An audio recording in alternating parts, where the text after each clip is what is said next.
Today I am going to speak on a topic that is utmost important for today's generation. That is empowering today's new generation through Indian wisdom. But before I start, do you know how rich our Indian culture was? India is a nation that gave the world zero, that gave the world yoga, the philosophy of Vasudhaiva Kutumbakam, about mathematics, astrology, metallurgy, and what God knows, a lot of things. But why there is a need that we need to go back to rebirth of this wisdom? There are myths persisting in this scenario that if rebirth is considered, that is regarding going backward. No, you are mistaken here. It's about being culturally rooted, and again, its branches being touching the sky with innovation and success. My dear friend, the confusion here is what Indian wisdom is. Indian wisdom is not just related to religion or spirituality. It is a way of life. Indian wisdom is about knowledge with values, harmony with nature, self-sufficiency with a discipline. But why do we need this reason? What's happening to the youth that we need to go back to that scenario? More than 66% of people in India are below the age group of 35. That means we constitute the largest young population in the world. And from the World WHO, it has stated that 32% people in India are suffering from stress, anxiety, and depression.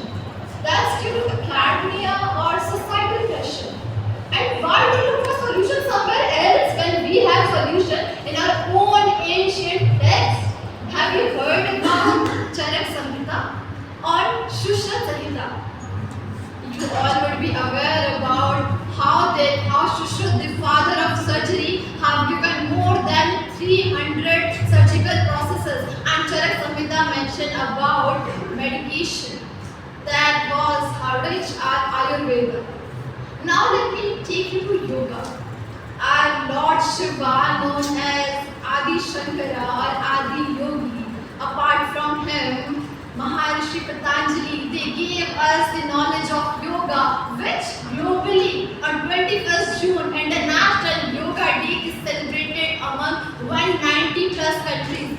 That's the culture or that's the wisdom we are talking about today. Apart from this, you would be thinking that today's youth, I don't know why they are blindly focusing about a materialistic gain, and because of that, how much loss is happening to ecology.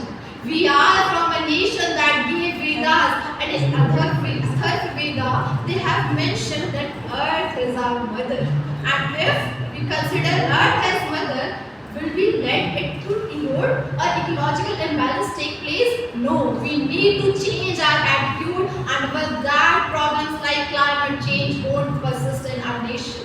We live in a nation that has rich culture, but I again, with very sad heart, don't know why today's youth is promoting disrespect towards women and violence toward women. We are from a nation that used to pray goddesses. That's the wisdom we are talking about. And today's government is basically forcing us to go back to that scenario. NEP, National Education Policy, is focusing on that. It is focusing that we go to the certain lands to learn Vastu Shastra, Sanskrit, because they want to create youth that is intelligent as well as culturally rooted. Jai Hind, thank you.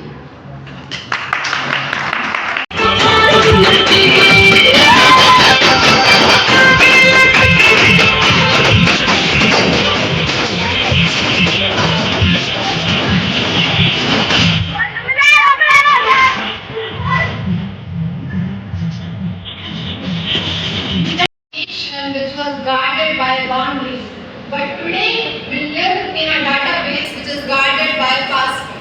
Good morning, respected jury member, my dear friends, and all the worthy opponents. Today, I strongly stand here in favor of the motion that politics of of information is redefining the boundaries between privacy and citizenship. But before I begin, let's clear the cloud and the confusion which is persisting over this topic, that what does the phrase politics of information really means? This phrase means information, our information, that is our identity, our opinion, our thoughts, which are used by government, which is gathered by government and which is ultimately influenced by government for our benefit, or how my other opponent said, for the disbenefits of us. But I will tell this thing, privacy is our luxury. But today we live in a world which is guarded not by just boundaries or weaponries, but rather it is guarded by data. Today who holds the data holds the citizen. Once upon a time citizenship was about responsibility or right to information, but now it is about what information you give to the other people and how that information is particularly used. In the economic forum in 2023, they have mentioned that data is the current oil, the highest resource we can consume, and 1.3 million people have laid their given their biometric to government. And let me ask you very firmly, put your hand on your heart and be fair. Has our government used our data for our own benefits? Let me give you some examples. We all are aware of DBT, how our banks are linked to Aadhaar, and because of which the beneficiaries of pensions and scholarship have increased 26.2% over the last 5 years. Apart from this, let's delve into the healthcare. We are aware of Ayushman Bharat scheme. Apart from this, in a nation which is as huge with such a large population, not just I'm talking about India, but apart from India, China is also a nation which has a lot of population, and these two nations how well efficiently administered the COVID vaccination. Right? You would be aware of this thing. Apart from this, the RDI and the e-code systems that government have given us, these are basically the manners in which they have tell us about accountability, transparency, and how we could be dependent on the government. And yes, that's something which is a proof that government is not hiding things from us. Now let's dwell into how my fellow opponents are understanding this topic about the citizenship aspect. I will go very far. You are living in a house with 4 members. If I tell you, can you keep 2 extra people who are no one, you don't know, would you be able, would you care to take that burden? No one will do that. In the same manner, if CAA, Citizenship Amendment Act, if it is proposed or if government has used certain kind of data and if it is implemented, I think it's for the betterment of the country itself. Why we need to take burden of someone who is not citizen of our own country, but rather an intruder? Right? To all the fellow opponents who have said that privacy land is blurred, Aadhaar card is misleading and using this for government is using this for their own agendas, for their propagating ourselves and playing their minds.